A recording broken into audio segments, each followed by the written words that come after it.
자, 계속해서 공개 공지 관련 주제 200 확인하도록 하겠습니다. 그래서 설치 대상 범주 등 나와 있고, 일단 공지라는 개념부터 확인해야 되죠. 우리 앞에서 이제 건폐율이라는 개념을 설명을 드렸습니다. 그래서 대지 면적 있을 때 가득 채워서 건물 지을 수 없다 해서 소위 건폐율 규제가 존재하고요. 이 건폐율 규제 때문에 남는 땅이 있습니다. 그걸 우리가 공지라고 이렇게 정의를 하게 됩니다. 그래서 이 공지라고 하는 것도 사유지이기 때문에 일반 개인이 그 땅에 들어갈 수 없다. 이게 논의의 전제가 돼야 됩니다. 그랬을 때 이 공개공지 제도라고 하는 것은 사유지임에도 불구하고 긴 의자 등을 설치해서 사람들이 쉴 수 있는 공간을 확보해 달라라고 하는 개념이 공개 공지 제도가 되겠습니다. 그래서 일단은 이 공개 공지 설치 대상 지역 관련해서요 용도적인 문제가 될 텐데 그렇습니다. 자, 일반주거, 준주거, 상업지역, 준공업지역 이렇게 크게 세 가지 그룹 외우셔야 돼요. 해서 제일 많은 출제가 이루어지고요. 의미가 이렇습니다. 그래서 일단 우리 도시 지역 이런 데가 사람들이 많이 사는 동네가 되게 될 것이고, 그 중에서 주상공이라고 하는 게 주로 사람들이 더 많이 모여 살게 되겠죠. 근데 낮 시간대 사람들이 바글바글한 동네, 아무래도 상업적이 가장 전형이고요. 그리고 상업적 요소가 있는 주거적인 준주거적, 상업적 요소가 있는 공업적인 준공업적도 사람들이 바글바글한 동네다 이렇게 전제를 합니다. 그리고 따로 이제 외울 만한 것이 일반 주거지역 이렇게 가는 거죠. 그래서 이 상업지역은요 중심상업, 일반상업, 근린상업, 유통상업으로 구분됩니다. 해서 분석을 해보게 되면 일반 주거지역, 공개 공지 설치 대상지역, 그 다음에 상업적 중에서 일반 상업적도 공개 공지 설치 대상지역, 그리고 공업적에서 일반 공업적은 포함되지 않습니다. 그래서 시험에 문제 구성할 때는 틀리게 내는 게 두 가지예요. 그래서 주거 지역 중에서 전용 주거적 포함되지 않는다. 요 얘기 하나 하고, 공업적 중에서 일반 공업적 포함되지 않는다. 그래서 하여튼 공개공지에서 총 3개 정도의 쟁점이 나오게 되는데, 그 중에 첫 번째가 사람들이 낮 시간대 바글바글한 데가 어디냐 했을 때 일반주거, 준주거, 상업지역, 준공업적 이렇게 용도 지역 묻는 게 제일 어렵고 중요한 포인트가 되겠습니다. 그 다음 나오는 것이 건축물의 종류 얘기인데, 이건 뭐 외울 수 있는 것은 사실 아니에요. 그래서 그 중에 특이한 거 판매시설 기본적으로 공개공지 설치를 하게 되는데 농수산물 유통시설 제외라고 되어 있습니다. 그래서 뭐 답이 되진 않는데 던져주는 질문 중에 하나가 하나로마트 있잖아요. 이런 경우는 공개공지 설치 의무가 없다라고 봅니다. 그래서 종류는 큰 이슈가 아니에요. 시험 지문에 분명히 종류가 뜨는데 종류를 갖고 쇼부를 치는 것이 아니라 용도 지역을 가지고 시험 문제 쟁점을 삼게 됩니다. 그리고요, 두 번째 포인트가 공개공지 설치 범주라고 해서 대지 면적의 100분의 10 이하에서 조리로 정한다라고 되어 있습니다. 그래서 최대 10%까지 공개 공지를 설치를 해야 돼요. 자, 그 뒤에 주경 면적, 그다음에 원형 보존 면적이라고 하는 거, 이것도 공개 공지 면적으로 대체할 수 있다 해서 뭐 이런 걸 구조입니다. 그래서 공개 공지를 설치해서 긴 의자 등을 설치하게 되면 이제 관리 잘못하면 지저분해지고 좀 그런 문제가 발생할 수 있어요. 그래서 거기다가 사람들 마음의 휴식을 위해서 나무 심는 거 가능하다 이런 개념이 되겠고요. 나무를 심어도 역시 공개 공지 면적으로 쳐주겠다 이런 취지고요. 그 뒤에 이제 어려운 게 원형 보존 조치 면적이라고 하는 거. 요건 이제 서울 종로 같은 데서 주로 문제가 되는 그런 케이스입니다. 그래서 소위 이제 뭐 유적이라고 하는 것이 문제가 될 텐데, 이 관련 법에 따르게 되면 매장 문화재의 유적이라고 하는 거. 건물 지으려면요 땅 텁하게 해야 되는데 텁하다 보면 그 밑에 과거에 조성들이 살아왔던 유적이 발견되는 경우가 있습니다. 그러면 관련 법령에 따라서 그 유적에 대해서는 보존 조치를 해야 됩니다. 그래서 서울 종로 지역에 있는 건물 빌딩을 보게 되면 지하층을 보게 되면 무조건 다 뭐가 있어요? 원형 보존 면적이라고 하는 것이 존재합니다. 그게 어떻게 하는 거냐면 별건 아니고 아크릴 같은 걸로요. 이렇게 위에서 봤을 때 여기가 유적이다라고 하는 사실을 알 수 있게 보여주는 거예요. 그런데 저는 이제 시상가 하는 그 영어 학원 그 건물이 문제가 됐던 적이 있었는데요.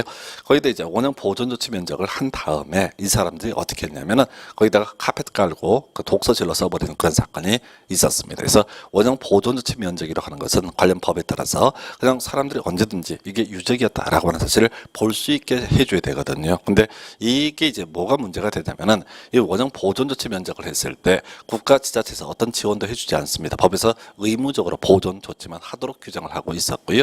그게 사회적으로 문제가 됐었죠. 왜냐하면 종로 같은 과거에 사람들이 많이 살았던 이런 지역은 무조건 이게 유적이 나올 수밖에 없거든요. 땅 파는 순간.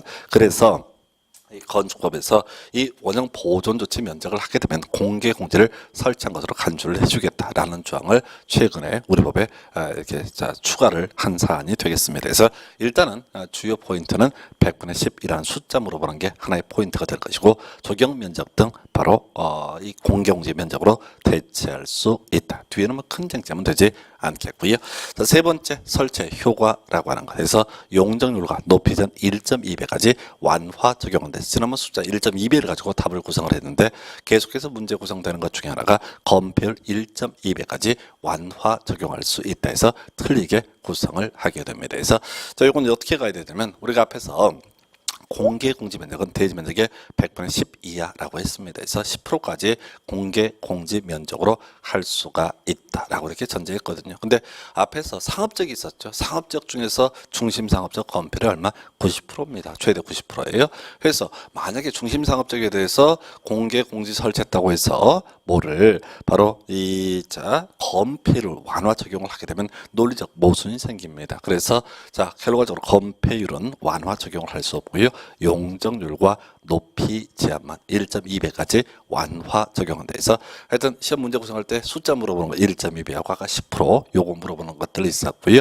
그 다음에 건폐율 완화 적용한다. 그럼 틀린 표 이렇게 볼 수가 있겠습니다. 그래서 하여튼 공개공지 제도의 경우에는 시험에 아주 중요한 출제 포인트로 구성을 하고 있어요. 그래서 특히 용도 지역이 가장 중요한 쟁점이고 시험 문제 구성할 때 건물의 용도라고 하는 것은 그다지 중요한 포인트가 될 수가 없다. 그 정도까지 보겠습니다. 그래서 하여튼 공개공지 아주 통계적으로 많은 문제를 구성을 하고 있고요. 그 다음에 이제 대지 안전 조경 나와 있는데 뭐 안전은 뭐 그다지 그렇다 치고 조경이라고 해서 그 다음 페이지 가면 개설에서 대지 면적 200 이상일 때 조경 의무 있다 이렇게 선언을 합니다. 그래서 요건 뭐 시험에 나오는 건 아니고 일단 논의 전제 대지 면적이 200 이상일 때 조경 의무가 있다. 이런 전제하에서 시험에 뜨는 건요. 조경 의무의 면제하고 면제에서 제외라고 하는 것이 출제 포인트 해서 거기 보면은 조경 의무 면제를 쓱 볼게요. 녹지관리 농림 자연환경 보호전지역. 그러면 그걸 외우는 게 아니죠. 자, 주, 상, 공 지역에서만 어떻게 해라?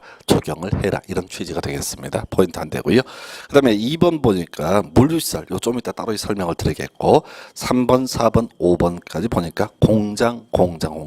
숫자는 의미가 없어요. 숫자까지 외울 수가 없기 때문에 자, 공장의 경우는 어떻다? 조경을 할 시력이 없다. 그래서 공장에서 물건 나올 때요. 물건들이 나무 보고 흥분하지 않거든. 그래서 나무를 심을 필요가 없다. 설령 대지 면적이 200 이상이라고 할지라도 그 다음에 이제 축사라고 하는 거 나와 있죠. 축사라고 하는 거. 자, 축사의 경우도 마찬가지예요. 지금 개, 돼지들이 말입니다. 자, 나무 심어져 있으면 잘 자라고 이런 게 아니잖아. 해서 조경 의무 없고 축사 같은 경우는 기본적으로 주상공 지역에 설치 안 할 겁니다. 그래서 혹시 주상공 지역에 설치한다라고 할지라도 축사의 경우 어떻다? 조경 의무가 없다. 해서 공장 축사는 조경 의무가 없다. 그리고 시험 문제 이제 하나의 포인트를 삼는 것 중에 하나가 허가 대상 가설 건축물이라고 하는 거. 우리 앞에서 이제 적용 대상 물 범주 공부할 때 지난 시간에 간단하게 딱 하나만 기억해달라. 자, 원래 가설 건축물은 신고 대상인데 도시군객시설 부지에서 일정한 요건을 갖추게 되면 가설 건축물을 건축할 때 허가를 받도록 한다. 존치 기간 몇 년? 3년이라고 강조를 드렸습니다. 그래서요, 이 허가 대상 가설 건축물의 경우 대지 면적이 200 이상이라 할지라도 존치 기간이 3년에 불과하기 때문에 굳이 어떻다? 나무를 심을 필요가 없다. 이런 해석이 나오는 거죠. 그래서 하여튼 시험 문제에서 별 의미는 없는데 이 도시군객시설 부지에 건축하는 허가된 가설 건축물 요걸 자주 이제 또 쟁점을 삼고 있어서 종중에 쭉 끝에 숨어 있어서 아마 이걸 출제를 하는 것 같은데 하여간 기억하셔야겠고요. 이보다 더 중요한 거 바로 조경 의무의 면제라고 하는 거에서 법조는 분석한 결과인데요. 그래서 지구 단위 계획구역이라는 것은 모두 조경 의무가 있다 이렇게 해석합니다. 그래서 우리 앞에서 지구 단위 계획구역이라고 하는 것은 건폐율, 용적률, 용도 제한 등을 완화 적용을 하기 위해서 지정을 하는 것이고요. 의미상 사람들이 많이 모여 사는 동네다 이런 뉘앙스를 가지고 있습니다. 그래서 지구 단위 계획구역이라는 전제가 붙어 얻게 되면 설령 공장, 축사, 뭐 작물재배사, 그 앞에 이런저런 거에 걸린다 할지라도 무조건 어떻게 해라? 적용을 해라. 요거 하나 하고요. 그다음에 제일 쟁점이 됐던 게 주거적 상업자 간의 물류시설이라고 하는 거. 이때 물류시설이라고 하는 개념은 아무래도 창고 같은 개념으로 생각했으면 좋겠고요. 바로 택배 회사를 생각하면 좋을 것 같아요. 그래서 이 물류시설이 주거적 상업적에 들어가는 경우가 있거든요. 예, 이런 경우 어떻게 해라? 이 택배 물건 쌓고 내리는데 여기도 적용을 할 의무가 있다. 왜 그런 거 아니? 자, 이 택배 물건들이 말입니다. 뭐를 이 나무 심어져 있으면 자, 기쁜 마음으로 택배 주문하시는 분한테 가는 게 아니죠. 그런 관련이 없는 얘기고, 요건 왜 적용을 하도록 규정을 하고 있냐면은 저것 때문에 그래요. 그래서 옆에서 봤을 때 가려달라는 얘기입니다. 나무 심어서 가려달라, 이런 취지로 적용 의무가 있다 해서 일단은 적용 의무 없는 것의 대표적인 케이스 허가대상 가설 건축물, 적용 의무 있는 것의 대표적인 케이스 지역과 관련해서 지구 단위계 했고요. 그리고 주거적 상업적의 물류시설이라고 하는 거. 숫자들은 전혀 쟁점이 되지 않아요. 숫자까지 뭐 틀리게 하거나 맞게 해서 답을 구성하지는 않을 겁니다. 그래서 이 정도가 적용 의무의 면제와 제외, 필수적 적용 대상 이렇게 구분해 봤고, 나머지는 이제 아직까지 시험 문제 구성되지 않은 영역이 되겠고요. 그 다음에 이제 둘 이상의 용도 지역 등에 걸쳐 있는 대지. 자, 요거 보니까 요 얘기를 하려면 국토계획법 내용을 다시 한번 확인을 해 봐야 됩니다. 그래서 자, 여러분 교재 기준으로 한참 앞에 가서 봐야 되는데 바로 하나의 대지가 둘 이상의 용도 지역에 걸쳐 있을 행위전에서 여러분 교재 기준으로는 19페이지인가요? 아니다. 자, 다음 페이지인가? 해서 자, 둘 이상의 용도 지역에 걸쳐 있는 대지에서 21페이지에 이런 내용이 나와 있습니다. 그래서 그 당시에 이런 얘기했죠. 자, 하나의 대지가 둘 이상의 용도 지역에 물려 있게 되면 이 건폐율 용적률은 가중 평균 건폐율을 적용한다. 용도제는 가장 넓은 지역, 뭐 이런 것들 공부하셨는데 별로 기억 안 나셔도 무방해요. 왜? 요즘엔 잘 내지 않는 영역이고요. 그리고 시험의 주된 요즘의 포인트는 예외로서 녹지하게 되면 어떻다? 각각 적용을 하게 된다. 이런 것들 강조를 했었고요.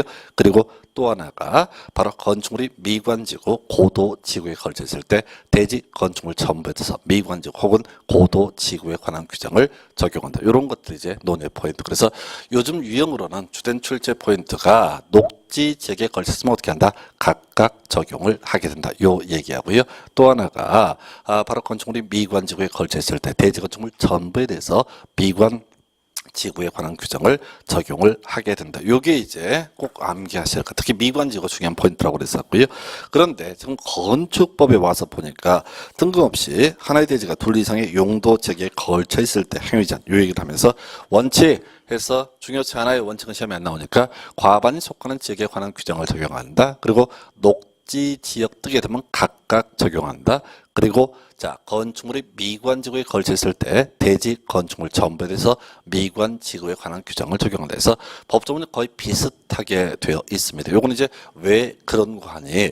과거 2002년도 전만 하더라도 이 건폐율이나 용적률, 용도적 이런 것이 국토계획법이라는 법이 없었고 바로 건축법에 존재했습니다. 그래서 하나의 대지가 둘 이상의 용도적에 걸쳐 있는 경우 행위전 얘기가 사실은 어디에서 건축법에서 규제가 이루어지고 있었어요. 그런데 그 당시에 국토계획법이라는 법을 만들면서 이 건폐율 용적률 얘기하고 하나의 대지가 둘 이상의 용도지역에 걸쳐 있는 대지에서 행위전 요 조항을 국토계획법으로 그대로 복사해서 옮겨가게 됩니다. 그리고 나서 이 사실 건축법 조항은 사문화가 돼버렸어요. 왜냐하면 국토계획법이 중심이 되기 때문에 해서 법은 살아있어야 돼 아무 의미가 없어. 그리고 국토계획법은 그 후로 여러 번 변형이 이루어지게 됩니다. 그래서 처음에 국토계획법도 과반 속하는 지역에 관한 규정을 적용한다 이런 식으로 법이 되어 있었어요. 근데 중간에 여러 번 바꾸게 되면서 국토계획법은 계속 변화가 있는 것이고 건축법은 뭐 쓸모가 없기 때문에 조항이 그대로 존속하고 있는 그런 상황이에요. 그래서 자, 이것은 사실 사문화된 조항인데 문제는 시험에 출제가 된다는 거죠. 법에 있으니까 이 출제위원들이 이 법이 바뀐 역사 20년, 30년의 역사를 다 커버하는 게 아니기 때문에 그냥 법조문에 있으면 그대로 출제를 해요. 그래서 외울 게 뭐라고요? 녹지지역에 물려 있으면 어떻게 한다? 각각 적용한다. 그리고 중요 쟁점 건축물이 미관지구에 걸쳐 있으면 대지 건축물 전부에서 미관지구에 관한 규정을 적용한다. 요거만 가지고 그냥 지문 형태의 또 사례형 문제로 구성을 하고 있습니다. 그래서 요 얘기는 결국 이제 그 국토기획법하고 굳이 미관지구 파트를 비교하게 되면 국토기획법은 건축물이 고도지구에 걸쳐 있을 때도 대건축물 전부에서 고도지구에 관한 규정을 적용하는 이런 존재가 있었는데 실제로 그렇게 비교까지 못해요. 실제연들은 내용 모르니까. 해서 단순하게 하나의 대지가 둘 이상의 용도지구에 걸쳐 있을 때 원칙은 안 나온다고 그랬으니까 바로 녹지지역하면 각각 적용한다. 그리고 건축물이 미관지구에 걸쳐 있으면 대지건축물 전부에 대해서 미관지구에 관한 규정을 적용한다. 요 정도만 기억을 하시면 좋겠습니다. 그래서 딱 여기까지. 이게 이제 소위 대지 관련 교재까지 보셨고요. 쭉 넘어가서 11강 건축물의 건축 절차 등 몇 개 확인하도록 하겠습니다. 자, 지금요 대지 관련 규제는 그래도 좀 출제가 두세 문제까지 되는 경우도 있는데 이 건축물의 건축 절차 관련해서는 거의 한 문제짜리입니다. 그리고 뒤에 건축 분쟁의 조정 이런 것들은 16회 시험, 17회 시험까지만 출제가 되고 나오지 않고 있어요. 교재 작업을 할 때 최근 13년 내용을 다 포섭을 하려고 하다 보니까 중간중간에 잡다한 얘기를 넣었는데 실질적으로 우리가 필요한 것은 건축 허가의 제한까지만 제가 설명을 드리게 될 거예요. 그래서 제일 먼저 나와 있는 것이 입지 규모 사전 결정. 요거 10회인가 20회 한번 나오고 아직 안 나오고 있는데 개념 때문에 문장 한 두세 개 정도만 기억을 하시면 되는 거예요. 자, 앞에서 우리 건축물의 건축이라고 하는 거. 자, 적용 대상에서 건축과 대소선 용도 변경이 있는데 그중에서 중심축은 이제 건축물의 건축입니다. 그래서 이 건축물의 건축을 하려면요 허가 받아야 됩니다. 그래서 기본 구조가 이런 식이죠. 건축물의 건축을 하고자 할 때는 기본적으로 건축 허가라고 하는 것을 받아야 할 것이고요. 그 다음에 또 하나가 사용 승인, 뭐 여기까지 시험에서는 거의 구성이 안 되는데 이런 과정에 따라서 건축물의 건축이 이루어지게 됩니다. 자, 근데 뒤에서 보시다시피 기본적으로 이 건축물의 건축을 하고자 할 때는 남의 땅에다 건물을 지을 수 없습니다. 그래서 대지에 대한 소유권을 먼저 확보를 한 다음에 그 다음에 어떻게 한다고요? 건축 허가 신청해야 되고요. 허가 나오게 되면 건물을 지을 수가 있다. 이렇게 가는 거예요. 자, 그런데 현실적으로 이제 문제가 됐던 것이 뭐냐면 이렇게 어떤 경우가 존재를 하냐면은 지금 허가 받을 걸로 예상을 하고 대지된 소유권을 확보를 했습니다. 자, 그런데 나중에 허가가 나오지 않는 경우, 자, 큰 문제가 되죠. 그래서 이제 민법에서 이제 동기차고 이런 얘기를 하게 되게 될 것이고 또 조건부 계약을 체결하는 경우도 있을 수가 있겠죠. 허가를 받는 것을 전제로 건자, 매매 계약을 체결하는 경우도 존재할 수 있습니다. 근데 이것도 완벽한 해결책은 되지 못해요. 왜? 자, 허가가 나오긴 나오는데 이런저런 부담금이나 이런 것 때문에 사실상 건물을 지을 수 없는 경우도 존재할 수 있습니다. 그러면 소위 이제 조건부 계약만 갖고는 이런 분쟁을 해결하기 곤란합니다. 만약에 조건부 계약을 했는데 허가는 나오긴 나와. 근데 다른 규제 때문에 건물을 지을 만한 메리트가 없어. 그러면 매도인 입장에서는 허가 나오니까 돈 다오 이렇게 얘기할 수 있을 것이고요. 매수인 입장에서 사실상 건물 못 지니까 돈 못 주겠다. 즉 매매계약 해지하겠다 이런 얘기를 할 수 있다는 얘기죠. 그래서 우리 법에서는 건물 짓기 전에 미리 건물 지을 수 있는지 없는지 미리 물어볼 수 있는 제도, 이걸 바로 입지 규모 사전 결정 제도라고 부르게 됩니다. 첫 번째 포인트요. 뭐 답이 되는 건 아닌데 허가 대상 건축물의 건축을 하고자 하는 자, 이 사람이 이제 입지 규모 사전 결정 신청을 할 수 있다. 그래서 앞에서 우리가 신고 대상 건축물이라는 개념을 공부하셨거든요. 간단하게 해서 신고 대상 건축물은 입지 규모 사전 결정 신청 대상이 되지 않고요. 자, 허가 대상 건축물의 건축을 하고자 하는 사람, 이 사람 바로 미리 입지 규모 사전 결정을 신청할 수 있다. 해서 요 지문의 경우에는 사이드로 내는 지문들을 구성할 때 자주 던져주는데 수험생들이 상당히 어려워하는 내용 중에 하나. 다만 답이 되지는 않고요. 이 주제에서 딱 한 번 출제가 됐고 답이 됐던 거 제일 하단부에 입지 규모 사전 결정의 효과라고 하는 거. 자, 중간에 절차 등은 분명히 시험 지문에 뜨는데 답이 아니라고, 결론이 중요합니다. 해서 이 건축 허가 대상 건축물의 건축을 하고자 하는 자가 땅 사기 전에 입지 규모 사전 결정을 받아냈습니다. 그랬을 때 건물 지을 수 있나요? 아니에요. 건물은 못 짓는 거죠. 결국 나중에 허가를 받아야지 건물을 짓는 것이고, 그러면 입지 규모 사전 결정 받으면 그걸로 끝나는 거냐? 언제든지 건축가가 받아낼 수가 있냐라고 했을 때 2년이라는 제한이 있게 됩니다. 이 숫자를 갖고 답을 뽑아냈어요. 그래서 자, 지금 보니까 사전 결정 신청자는 사전 결정을 통지받은 날로부터 2년 내 건축허가 신청이 되고 이 기간 내에 건축허가를 신청하지 않으면 사전 결정의 효력은 상실된다라고 이렇게 되어 있습니다. 그래서 뭐 간단한 얘기인데 숫자 물어보는 문제였어요. 2년이라고 하는 숫자를 물어봤었고요.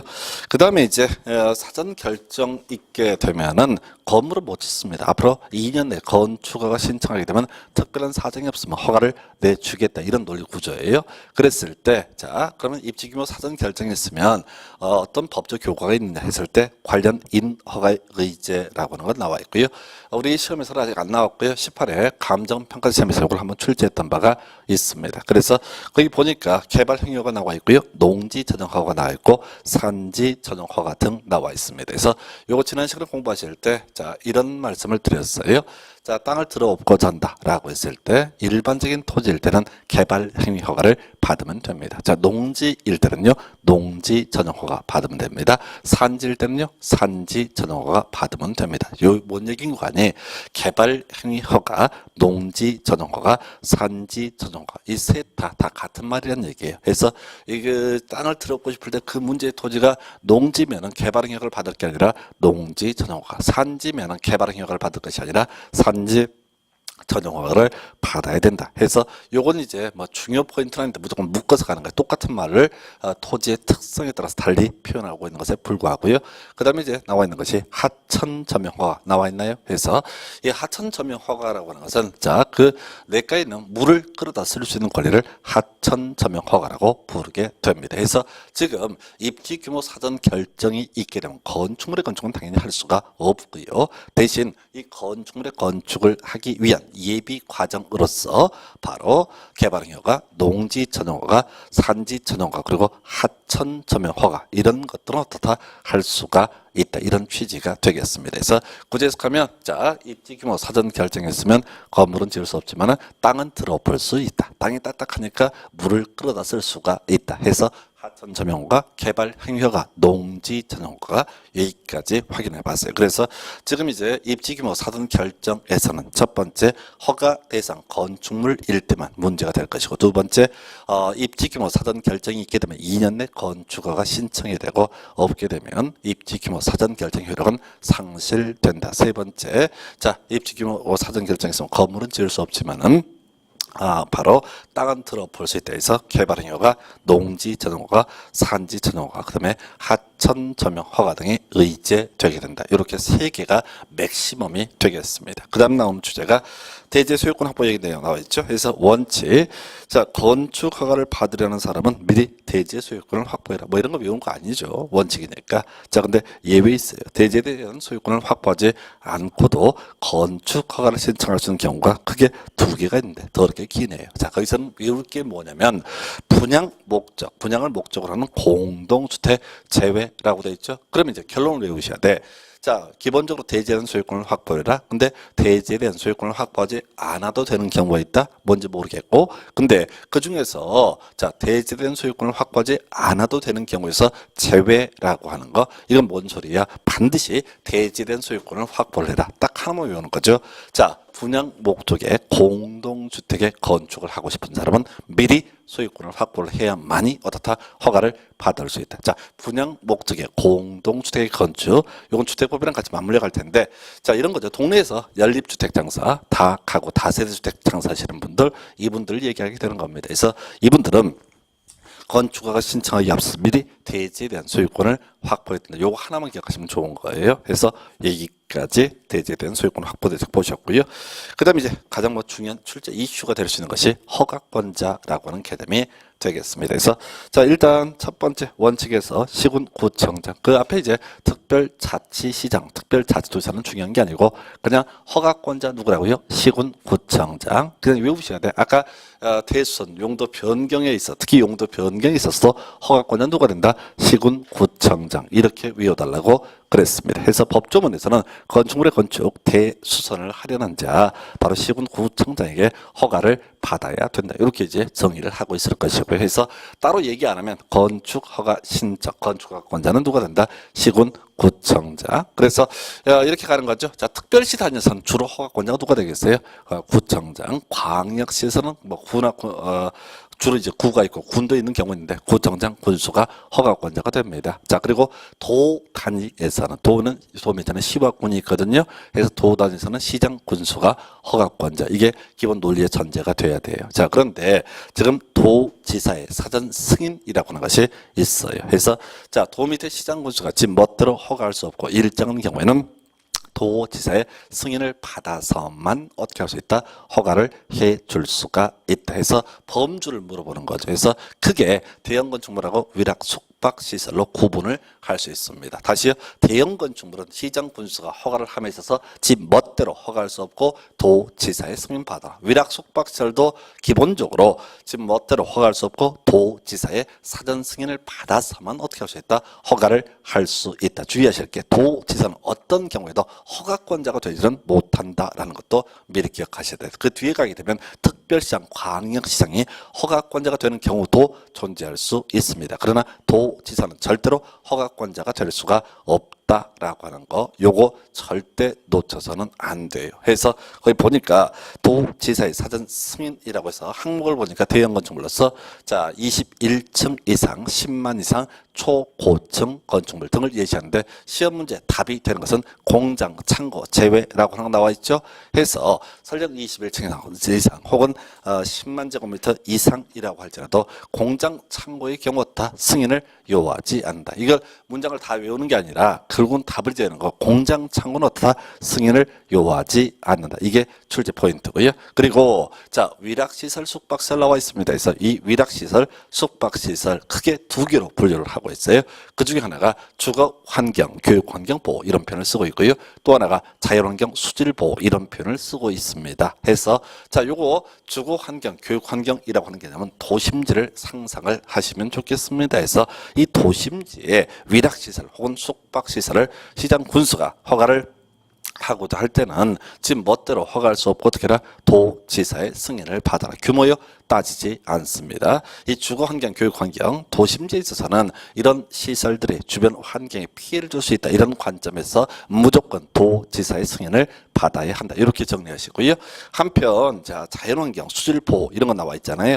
이건 도시 외곽 지역을 의미하게 됩니다. 그래서 이 도시 외곽 지역에 있어서 위락숙박 무조건 승인을 받아라는 아니고요. 덩치가 좀 됐을 때, 즉 3층 이상이거나 연면적 1천 이상이라는 요건을 충족을 하게 되면 그때는 어떻게 해라? 도지사의 승인받아. 다시요. 위락숙박은 도심지하고 도시 외곽 지역을 구분하는 거예요. 도심지에 있어서는 그냥 승인받아라. 규모 불문하고요. 한편 도시 외곽 지역에 있어서는 3층 이상 또는 연면적 1천 이상 이런 요건을 충족을 하게 되면 어떻게 해라? 도지사의 승인을 받아야 한다. 이렇게 정리하시는 거예요. 좀 어려운가요? 그래서 결국 이제 위락숙박의 문제가 제일 어렵게 구성되는 영역이고요. 그 앞에 대형 건축물 관련해서는 창고, 공장 제외 이게 주된 논의의 대상이 되게 됩니다. 그렇게 살펴드렸고요. 그 다음에 이제 그 예외라고 해서 그 밑에 특별시장, 광역시장이 있습니다. 해서 지금 다시 허가권자 누가 된다? 시군, 구청장. 뭐 할 때? 건축할 때, 대수원할 때, 용도 변경할 때 모두 시군, 구청장이 허가권자. 그런데 이 적용 대상 행위 중에 건축이라고 하는 거, 요 관련해서는요, 건축에 관련해서는 자 경우에 따라서 특별시장, 광역시장의 허가를 받아야 되는 경우도 존재합니다. 그래서 보니까 21층 이상, 10만 이상 초고층 건축물, 우리 앞에서 소위 대형 건축물로 분류를 했던 그런 영역들이에요. 그래서 이런 대형 건축물과 관련해서는 어떻게 해라? 대형 건축물 관련해서는 바로 특별시장, 광역시장, 특별시 광역시 단위에서는 특별시장, 광역시장의 허가를 받아라 이렇게 하는 건데 시험용으로 접근을 하게 되면 키워드 뭐라고요? 공장, 창고 제외. 해서 시험 문제 구성할 때는 틀린 걸 고르시오. 자, 21층 이상, 10만 이상의 공장, 창고를 건축하고자 할 때 특별시장, 광역시장의 허가를 받아야 한다라고 하면 그 지문은 어떻다? 틀렸다. 이렇게 이제 아주 정형화된 부분이에요. 그래서 지금 앞에서 도지사의 승인할 때 대형 건축물 21층 이상, 10만 이상 초고층 건축물 괄호 공장, 창고 제외라고 하는 거 있었죠. 이걸 그대로 끌고 들어와서 공장, 창고의 경우 특별시장, 광역시장의 허가를 받아야 한다. 이런 식으로 지문 구성이 이루어지고 착각하기 좋은 부분이고 하나만 더 앞에서 논의했다시피 용도 변경은요 절대로 특별시장, 광역시장의 허가권자가 될 수가 없다라는 거. 자, 용도 변경 모두 뭐가 된다? 시군구청장. 대수선도 모두 시군구청장이 허가권자가 되게 된다. 이 정도로 보겠습니다. 그래서 그렇게 보셨고요. 그 다음 페이지에서 건축 허가의 예외적 거부, 위락 숙박 시설 허가를 하지 아니할 수 있다. 얘는 뭐 가끔 나오는데 한 번도 답이 됐던 적이 없는 지문이 건축 허가의 예외적 거부라는 개념이 되겠습니다. 그래서 이건 이제 좀 깊이 들어가야 되는 부분인데 앞에서요. 자, 시장 군수가 허가를 함에 있어서 위락 숙박의 경우에 뭐 주거환경, 교육환경 또는 자연환경질보 이렇게 도심지와 도시 외곽지역으로 구분해서 일정한 경우에 도지사의 승인을 받도록 규정하고 있었습니다. 그런데요, 거기에는 사실 이제 엄밀히 지문을 따져 묻게 되면 도지사가 미리 지정 공고를 해야 돼요. 게다가 특별시나 광역시 단위에서는 무슨 문제, 위락 숙박에 대해서 뭐 승인이 이런 또 특별시장 광역시장 허가 이런 조항이 존재하지 않습니다. 그래서 자, 과거에 이런 사례 등이 발생한다고요. 그래서 이 건축 허가 라고 하는 거, 위락 숙박을 짓고자 하는데 법령의 미비 또는 이제 어떤 규제 미비를 틈타서 주택가 이런 지역까지 위락 숙박이 치고 들어오는 경우가 있다고요. 이런 경우를 막기 위해서 그런 사례가 있었고, 그래서 법을 고쳐서 위락 숙박에 대해서는 아예 허가를 거부할 수 있다. 그래서 이걸 달리 해석하면 그렇습니다. 자, 건축물의 종류가 위락 숙박이 아닐 때는요, 소위 기속행위라고 해서 무조건 허가 내줘야 돼. 법적 안자 요건을 충족하면 무조건 허가를 내주게 돼 있는 것이고, 다만 사회적으로 문제가 됐던 건축물의 종류인 위락 숙박에 대해서는 어떻다? 허가를 하지 아니할 수 있다. 이렇게 얘기하겠고, 그다음에 이 본 것 중에 하나가 신고 대상 건축 및 대수선 이미 봤던 내용인데요. 신고 대상, 자, 우리가 건축을 할 때 신축, 증축, 개축, 재축, 이전 등을 하고자 할 때 허가를 받아야 된다. 누구한테 허가 받는다? 주로 시군구청장, 그리고 대형 건축물은 특별시장, 광역시장이 허가권자가 될 수 있다. 그런데 이런 건축 행위 중에서 사안이 좀 경미하다라고 하게 되면 어떻다고요? 신고하게 되면 허가를 받은 것으로 본다 해서, 자, 연면적 합계 100제곱미터 이하인 건축물의 건축이라고 되어 있어요. 그래서 제가 아예 신축이라고 가로 놓고 써놨어요. 그래서 일정한 건축물, 소규모 건축물의 건축을 함에 있어서, 자, 이게 규모가 작게 되면 어떻다? 신축도 허가를 받아서 신고하고 할 수 있다. 이런 게 있고요. 그 다음에 2층 이하인 건축물로서 바닥면적 합계 85제곱미터 이내 증계 재축. 자, 바닥면적 합계 85제곱미터 이내 증축, 바닥면적 합계 85제곱미터 이내 개축, 바닥면적 합계 85제곱미터 이내 재축 해서, 자, 기존의 건물이 있다는 전제에서 조금 늘리거나 조금 변화를 주는 것은 역시 신고로서 가능하다. 즉 증계 재축도 건축의 일종이고, 따라서 앞에서 건축을 하고자 할 때는 허가를 받는 게 원칙이다라고 했음에도 불구하고 소규모 건축 행위에 대해서는 신고하면 허가를 받은 것으로 본다. 그리고 자, 높이 3m 이내 증축 나와 있죠. 우리가 증축의 정의가, 자, 건축 면적, 연 면적, 높이, 층수를 늘리는 것, 높이를 늘리는 것도 증축에 해당이 되고, 증축은 건축의 일종이니까 기본적으로 허가를 받아야 됩니다. 근데 그 규모가 3m 이하가 되면 소규모로 봐서 이때는 어떻다? 신고만 해도 허가를 받은 것으로 본다. 이렇게 정리를 해야 되겠고요. 그래서 사실은 이제 요건 요즘엔 잘 안 내는데, 과거에는 이 신고 대상 건축 중에서 가장 많은 답을 뽑았던 게 높이 3m 이하의 증축. 이유는 얘가 제일 뒤에 숨어 있거든요. 그리고 원래 법조문은 아까 한번 지적했다시피 신고 대상 건축 행위가 종류가 이 외에도 4개가 더 있는데 너무 길어서 한 번도 시험에 내지 않았습니다. 그래서 그 중에 짧은 것 중에 제일 뒤에 숨어 있던 게 높이 3m 이하의 증축이라고 하는 거, 이런 게 있었고요.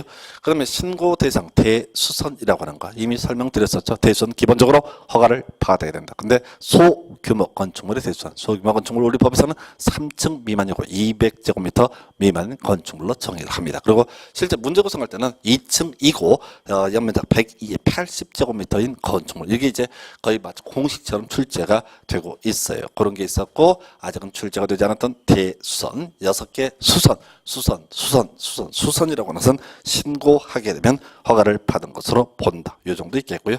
중간적인 별 필요 없고, 오른쪽 가서 건축 허가의 취소 등 중에서 두 번째 항목 건축 신고의 효력 상실, 요것도 이제 한 시대를 풍미했던 그런 문제예요. 그래서 보니까 건축 신고를 한 자가 신고일로부터 1년 내 공사에 착수하지 아니하게 되면 그 신고 효력은 없어진다라고 되어 있습니다. 그래서 이 1년 가지고 정말 많은 문제 구성, 6개월짜리에서 틀리게 뽑기도 하고요. 숫자가 답이 되는 특이한 쟁점 중에 하나가 건축 신고 있고 나서 1년 내 착공을 하지 않게 되면 신고 효력은 상실된다. 다만 최근에 법 개정에 따라서 예외가 들어갔어요. 그래서 허가권을 인정하면은 1년을 포함해서 연장할 수 있다. 이 조항이 새롭게 등장을 했는데 과거에 이 조항이 없을 때는요. 얘가 거의 도배해서 1년을 갖고 6개월 이런 식으로 틀리게 뽑기도 하고 옳은 것을 고르셔서 1년을 뽑기도 하고 해서 건축 신고 관련한 부분 효력 상실돼서 확인해 드렸고 그 위에 건축허가의 의무적 취소 사유 나와 있는데 이건 안 봐도 될 것 같아요. 그래서 워낙 법조문 자체가 복잡하게 돼 있어요. 너무너무 지저분하게 돼 있고 그걸 제가 남대로 정리를 해서 보기 좋게 해놓은 게 이 정도인데 시험에 나올 확률은 낮습니다. 왜? 앞에서 우리 건축 절차, 건축 허가 파트에서 한 문제를 구성한다라고 설명을 드렸습니다. 그러다 보니까 지금 낼 게 너무 많기 때문에 굳이 엄청 복잡스럽고 길고 이런 것을 낼 가능성이 대단히 낮고 최소한 통계적으로 아직까지 한 번도 출제가 되지 않았습니다. 과거에는 이보다 훨씬 단순했었어요. 그럼에도 불구하고 출제가 안 됐고 지금 법이 너무 지저분하게 바뀐 상태니까 사실상 출제될 가능성은 거의 제로라고 보셔도 무방합니다. 그 정도 되겠고 자, 건축과 관련 마지막 쟁점이 건축허가 착공의 제한이라는 개념이 있습니다. 그래서 지금요 허가권자가 누군지를 먼저 생각해 봐야 돼요. 주로 허가권자 시군구청장 그리고 아까 예외적으로 대형 건축물 등에 있어서 특별시장, 광역시장 등이 허가권자가 될 수가 있다. 이렇게 설명을 드린 바가 있습니다. 자, 그런 전제 하에서요. 자, 허가 자체를 막을 수 있습니다. 허가를 못하게 막을 수가 있고요. 또는 불가피하게 허가를 내줘 버린 경우에 그거 이제 건물 못 짓게 막을 필요가 있으면 아예 착공을 제한하는 것도 가능합니다. 크게 두 가지 주제로 되어 있어요. 그래서 하나가 국토교통부 장관이 제한하는 경우 있고요. 그 다음 페이지에 특별시장, 광역시장, 도지사 즉 시도지사가 제한을 하는 경우가 있습니다. 그래서 이게 이제 아주 중요한 많은 지문을 구성을 하게 되는데 먼저 국토교통부 장관이 제안하는 거요. 이렇게 되어 있네요. 자, 국토교통부 장관은 자 키워드를 제가 뭐라고 표시를 해놨냐면 자 장관이 요청하게 되면 허가권자의 건축허가 또는 착공을 제한할 수 있다라고 되어 있어요. 국토부 장관은 허가권자의 허가를 제한할 수 있는데 그 전제 요건이 뭐라고요? 장관이 요청하게 되면 해서 그 긴 문장을 어차피 시험 문제 구성할 때는 분설해서 쪼개서 출제가 되기 때문에 외울 거 국토부 장관 허가권자 허가 제한할 수 있다. 대신 전제 요건 장관의 요청이 있을 때 뭐 최근에 나왔던 지문 중에 하나가 국토부 장관은 교육감의 요청이 있으면 허가를 제한할 수 있다. 이런 식으로 틀리게 나왔던 적도 있습니다. 그래서 그게 이제 국토교통부 장관 그게 이제 국토부 장관은 뭐 국방부 장관이 될 수도 있고 문화체육관광부 장관이 될 수도 있고 환경부 장관이 될 수도 있고 기획재정부 장관이 될 수도 있다고요. 거기에 이제 뭐라고 돼 있어요. 자, 국방, 문화재보전, 환경보전, 국민경제 뭐 이렇게 쭉 깔아놓는다고 해서 이걸 갖고는 분설을 하기 때문에 절대 개별적으로 외울 수는 없어요. 그래서 국토부 장관은 장관의 요청이 있으면 허가권자 허가 등을 제한할 수 있다. 출제하는 포인트는 여기서는 전체 그림에서는 허가권자의 허가 제한 이것도 포인트가 될 수가 있는데 여기에서 시험 문제 구성할 때는 장관이라고 하는 것이 논의의 포인트가 되겠습니다. 그리고 두 번째요. 자, 특별시장, 광역시장, 도지사, 지역계획, 도시군계획 관련하면 시군구청장의 허가 등을 제한할 수 있다 해서 지금요 시군구청장이 주된 허가권자이고 이들 위에 있는 행정청이 특별시장, 광역시장, 도지사가 되게 되는 거예요. 그래서 아까 국토부 장관은 특별시장, 광역시장이 허가권자가 되는 경우까지 포함을 해서 허가권자 허가를 제한할 수 있다. 시도지사, 특별시장, 광역시장, 도지사는 시군구청장의 허가를 제한할 수 있다. 이렇게 정리를 하고 있고요. 자, 굳이 이제 보게 되면 목적이 지역계획, 도시군계획 이런 표현 나와 있어요. 이걸 이제 강조를 한 이유는 뭐냐면은 자, 지금 지역계획이나 도시군계획 일대는 시도지사가 제한한다. 이런 취지가 될 것이고 나머지 모르면 다 누가 제한한다? 국토교통부 장관이 제한한다. 그래서 이 토시 들어가 있고 지문들 자체가 많지가 않은데 자주 출제, 아주 많은 출제가 이루어지다 보니까 토시까지 세밀하게 출제하는 것이 이 영역의 특징이 되겠습니다. 그래서 그렇게 보셨고요. 제한 절차, 나머지 별 쟁점하고 두 번째 보고 및 해제 명령, 좀 오래전에 쟁점을 삼았던 내용인데요. 자, 특별시장, 광역시장, 도지사, 시군, 구청장의 허가 또는 착공을 제한을 할 수가 있습니다. 자, 근데 이렇게 제한했을 때 국토교통부 장관에게 보고를 해야 되고요. 보고를 받은 국토교통부 장관은 제한의 내용이 지나치다고 인정하면 해제를 명할 수 있다 해서 별건 아닌데 해제 명령이라고는 아주 오래전에 해제를 권고할 수 있다. 이런 식으로 틀리게 출제가 됐던 바가 있습니다. 그 정도가 되겠고요. 그리고 마지막 쟁점 바로 제한 기간, 그리고 숫자임에도 불구하고 정말 많은 답을 구성하는 게 바로 제한 기간에 관한 쟁점에서 건축 허가 착공을 제한함에 있어서 그 제한 기간 2년 이내로 한다. 다만 1회 한해서 1년의 범위에서 연장할 수 있다라고 되어 있죠. 2+1의 1년. 별것도 아닌데 이 숫자 가지고 쉼없이 지문 구성 틀리게 하기도 하고 맞게 하기도 하고 2회에 걸쳐서 1년의 범위에서 연장할 수 있는 식으로 장난도 치고요. 그래서 지금 앞에서 건축 신고 1년 내에 착공하지 않게 되면 그 신고 효력은 상실된다. 이런 거 있었고요. 그리고 또 하나가 바로 제한기간 2+1회 1년이라고 하는 거, 이 정도가 주요 이슈가 되고 있습니다. 그래서 제한기간까지 확인을 해드렸습니다. 그 다음에 이제 여러분 교재에 나와 있는 것들 건축물의 건축 관련해서 뭐 공사 현장 안전관리, 지금 건축 분쟁의 조정, 사용 승인 쭉 나오는데 이건 뭐 지금 이번 수능 때는 생략을 하겠고요. 상대적으로 요즘엔 거의 나오지 않는 영역이 되겠습니다. 그래서 일단 이렇게 해서 건축법까지 마치고요. 잠시 쉬었다가 바로 농지법 간단하게 확인하도록 하겠습니다.